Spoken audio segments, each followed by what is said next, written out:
Any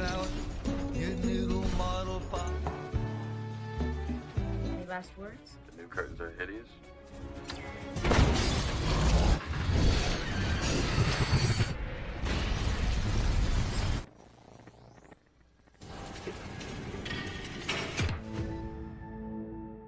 Very well then. Let's pop the hood. Ready? Ready. Cerita diawali di Kolombia ketika para polisi sedang memburu seorang turis yang diduga menjadi pelaku peledakan mobil milik militer, di mana para turis yang bepergian seorang diri akan langsung dibawa ke kantor untuk diperiksa. Sehingga dua turis asing asal Amerika yaitu John dan Jen, yang tidak saling kenal pun tiba-tiba berinisiatif untuk berakting seolah sebagai pasangan agar terhindar dari penangkapan.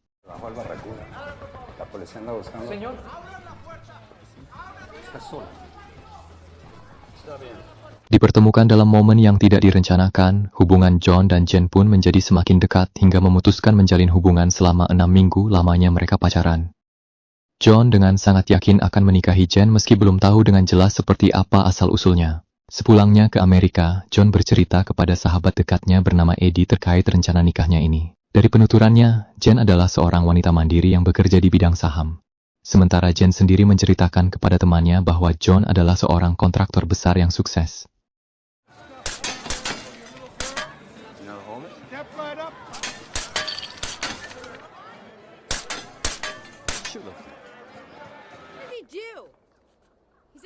Singkat cerita, mereka berdua pun menikah, dan saat ini usia pernikahan mereka sudah 6 tahun.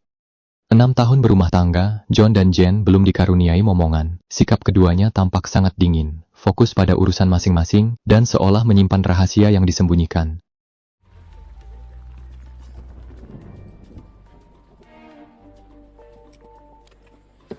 Perfect timing. 5 more minutes. Suatu malam ketika John baru pulang bekerja, Jen pamit keluar untuk urusan mendadak masalah pekerjaan di kantornya.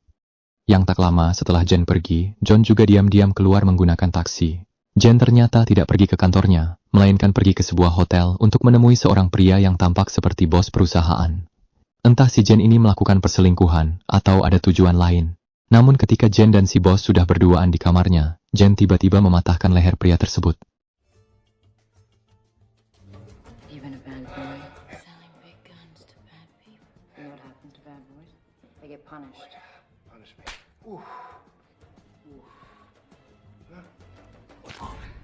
Beralih kepada John yang mendatangi sebuah bar di pinggir jalan. Ia memasuki ruangan belakang, pura-pura mabuk, ikut gabung bersama dengan 3 preman yang berada di sana. Sampai akhirnya muncul satu orang yang ia cari dan langsung mengeksekusi mereka semua dengan sangat cepat.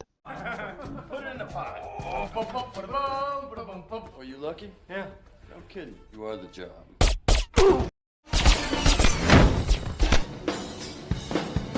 Sepulangnya ke rumah, mereka berdua kembali bersikap normal seolah tidak terjadi apa-apa. John dan Jen pun pergi ke rumah tetangga untuk menghadiri undangan acara makan malam.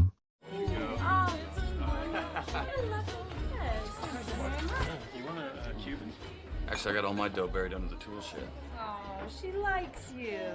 Tapi keesokan paginya, kita akan diperlihatkan sedikit demi sedikit tentang profesi asli keduanya. Di mana saat John memasuki gudang, ia ternyata memiliki ruangan rahasia yang berisi penuh dengan berbagai macam senjata dan perlengkapan khusus untuk sosok orang yang sangat profesional. Begitu juga dengan Jen yang punya tempat rahasia untuk menyimpan itu semua.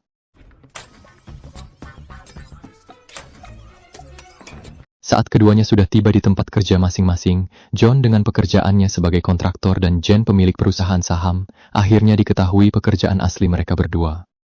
Yang ternyata adalah pembunuh bayaran profesional yang memiliki markas masing-masing dan bekerja untuk organisasi.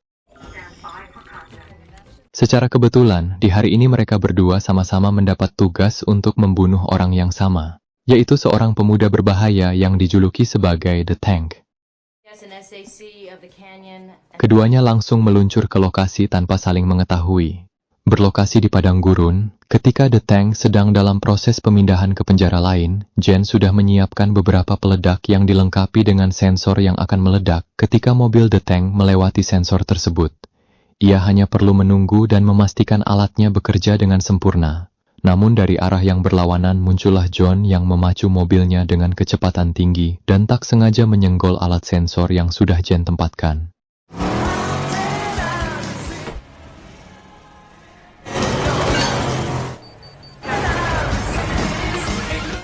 Jen yang belum mengetahui bahwa orang itu adalah suaminya sendiri pun sempat mengira jika John adalah warga sipil biasa. Namun ketika John mengambil roket launcher besar dari mobilnya, disitulah Jen seketika kaget dan langsung menjatuhkannya dengan satu kali tembakan. Karena John memakai rompi anti peluru, ia pun langsung bangkit dan mengambil roket launchernya untuk membalas.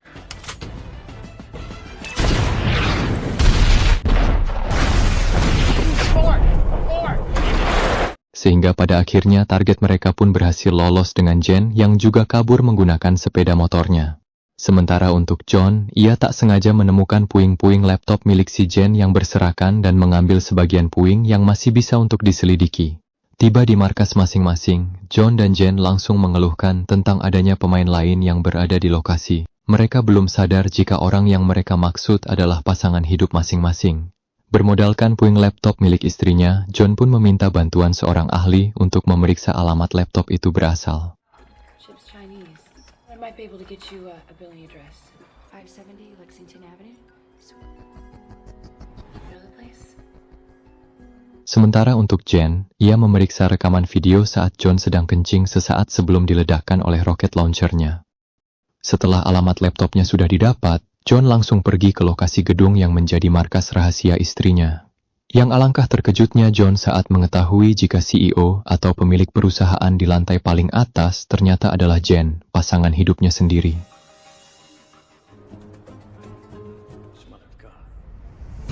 Di saat yang sama, Jen juga baru menyadari satu gerakan yang biasa dilakukan oleh suaminya saat sedang buang air kecil. Sehingga mulailah timbul kecurigaan di antara keduanya. Tapi masih belum yakin sebelum benar-benar memastikan. Singkat cerita malam pun tiba. John terlihat baru pulang bekerja, dengan Jen yang sudah tiba di rumah duluan. John disambut dengan gelas air minum, seolah tidak terjadi masalah apapun. Namun John langsung membuangnya, karena curiga air itu sudah diisi dengan racun.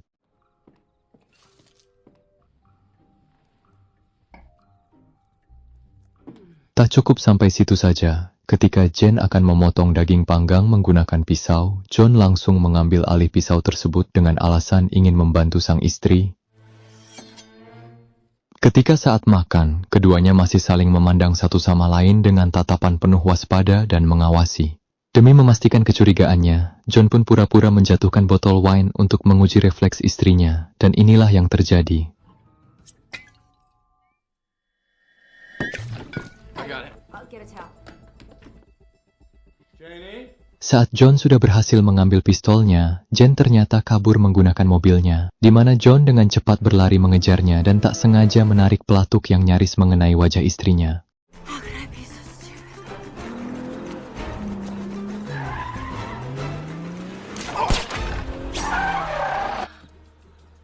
Marah karena hal itu, Jen pun tak ragu-ragu menabrak suaminya, di mana John terus mencoba menjelaskan bahwa itu tidak disengaja. Tetapi karena Jen sudah terlanjur marah, ia pun melompat dari mobil dan membiarkan suaminya meluncur ke tepi jurang. John pun pergi ke rumah Eddie sahabatnya untuk ikut menginap di sana. Sementara Jen pergi ke markas untuk curhat kepada asistennya. Meskipun John dan Jen adalah pembunuh profesional yang punya pengalaman dan mental yang kuat, keduanya tetap galau ketika mendapat masalah dalam urusan rumah tangga dan mencoba untuk tidur demi melupakan apa yang sudah terjadi.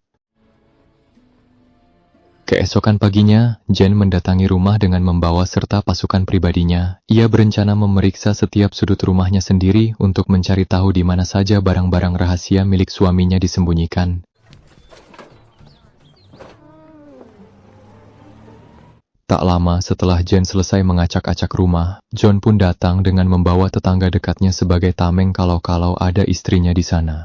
Menyadari Jen sudah ke sana duluan, John pun langsung lari ke gudang dan menemukan semua perlengkapannya sudah kosong diambil oleh istrinya. Tak buang waktu, di hari yang sama John mendatangi markas istrinya dengan menggunakan saluran udara, di mana John dan pasukan pun langsung membakar semua data-data penting milik organisasi dan melarikan diri menggunakan senjata kabel yang sudah disiapkan. Masih tak menyerah, John pun membawa tempat pembakaran data ke rumah Eddie untuk memeriksa apakah masih ada yang tersisa, di mana John akhirnya menemukan sebuah petunjuk dan langsung pergi ke lokasi tersebut. fine, thank you for asking. bertempat di sebuah gedung yang masih dibangun dan akan dijadikan sebagai markas baru. John pun memasuki sebuah lift yang ternyata adalah sebuah jebakan yang sudah Jen siapkan. Karena John terus bersikeras ingin mengejarnya, Jen pun langsung menghitung mundur untuk meledakkan lift tersebut. Did you also get the base charge of the principal cable? What? Go on, blow it. Okay.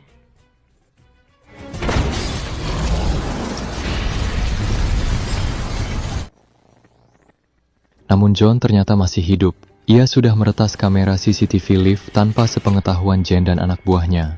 Malam harinya, Jen mendatangi restoran tempat ia dan suaminya biasa makan malam, sembari meneteskan air mata meratapi kesedihan atas kematian John yang sebenarnya masih sangat ia sayangi, di mana John tiba-tiba muncul dan duduk tepat di hadapannya. Agar tidak terlalu kaku, John pun mengajak Jen berdansa. Mereka saling melucuti persenjataan masing-masing sembari membahas terkait rahasia yang mereka sembunyikan selama 6 tahun pernikahan. John dan Jen ingin memastikan apakah mereka berdua menikah karena sebuah tugas atau memang benar-benar cinta. Namun karena terlalu gengsi untuk mengakuinya, John dan Jen pun memilih untuk terus saling curiga. Sampai-sampai Jen kembali mencoba nekat membunuh suaminya dengan sebuah peledak yang ia letakkan di balik jas si John. Jen langsung meluncur ke rumahnya, disusul oleh John yang datang belakangan, di mana Jen terlihat sudah bersiap dengan senjata apinya tepat saat John sedang menyusup di halaman belakang. John masuk lewat belakang dan langsung mengambil sepucuk pistol yang ia sembunyikan di balik bingkai, di mana mereka berdua benar-benar sudah kehilangan akal sehat saat melakukan aksi baku tembak yang mengakibatkan seisi rumah menjadi berantakan.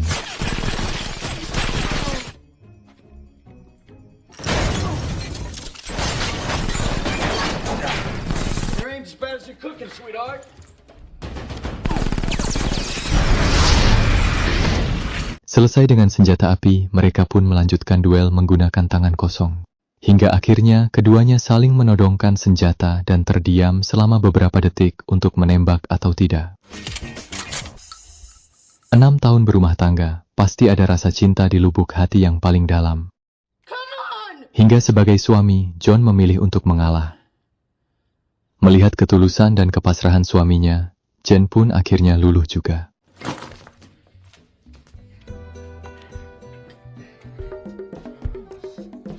Tak lama muncullah tetangga yang datang bersama dengan pihak berwajib ingin memastikan keributan yang baru saja terjadi. Karena John dan Jen terlihat masih baik-baik saja, meski isi rumah sudah seperti kapal pecah, tetangga dan polisi pun tidak bisa berkata apa-apa. Tak lama, John dan Jen pun dinyatakan sebagai target sayembara seharga $400.000, di mana mereka berdua belum mengetahui akan hal itu dan tetap menjalani kehidupan normal. Vacation in Aspen? I wanted him. Tanpa mereka sadari, sayembara itu sudah sampai di telinga para pembunuh bayaran yang tergiur dengan imbalan yang ditawarkan, sehingga rumah mereka pun hancur akibat ledakan yang terjadi.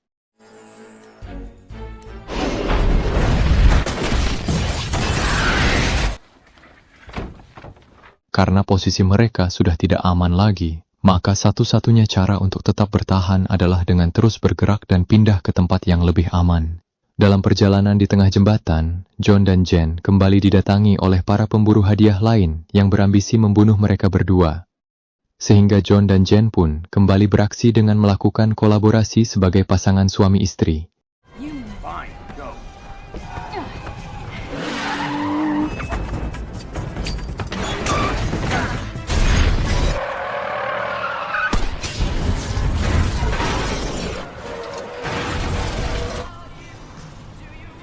Selesai dengan ketegangan barusan, John dan Jen pun menemui Eddie untuk konsultasi terkait masalah yang sedang dihadapi. Intinya mereka berdua ingin lepas dari status buruan agar bisa hidup tenang lagi. Di mana Eddie punya teori bahwa untuk memuaskan hasrat para petinggi organisasi, maka John dan Jen harus mendapatkan buruan yang lebih besar dari mereka berdua, yaitu sosok The Tank yang tempo hari gagal mereka eksekusi. Entah siapa sosok pemuda berjuluk The Tank ini dan seberapa pentingnya ia, sampai-sampai diinginkan mati oleh semua organisasi. John dan Jen langsung beraksi dengan mendatangi lokasi tempat The Tank diisolasi. Tanpa melalui kesulitan yang berarti, John dan Jen berhasil mendapatkan sosok The Tank. Berlokasi di sebuah kamar hotel, mereka berdua melakukan interogasi untuk mencari tahu siapa sebenarnya The Tank. Namun yang mengagetkan, ternyata sejak awal The Tank hanyalah umpan agar John dan Jen saling membunuh. Para petinggi organisasi sudah mengetahui tentang hubungan John dan Jen yang merupakan pasangan suami istri, dan punya kekhawatiran andai kata keduanya pensiun dan membocorkan rahasia perusahaan. Sehingga untuk mencegah hal itu terjadi, pihak organisasi sengaja menjadikan seorang pemuda pengangguran sebagai umpan, hanya demi untuk John dan Jen saling membunuh satu sama lain. Two competing agents living under the same roof. It was a nice shot. Sesuai dugaan, misi penangkapan ini masih bagian dari jebakan. Terdapat alat pelacak di sabuk si pemuda, sehingga John dan Jen langsung kabur saat itu juga. Setelah beberapa saat bersembunyi, John dan Jen pun memutuskan bersembunyi di dalam swalayan yang sudah tutup. Dengan berbekal kemampuan keduanya yang sudah mumpuni, John dan Jen pun mengganti kostum dan kembali bekerja sama untuk membantai pasukan pembunuh yang akan berdatangan.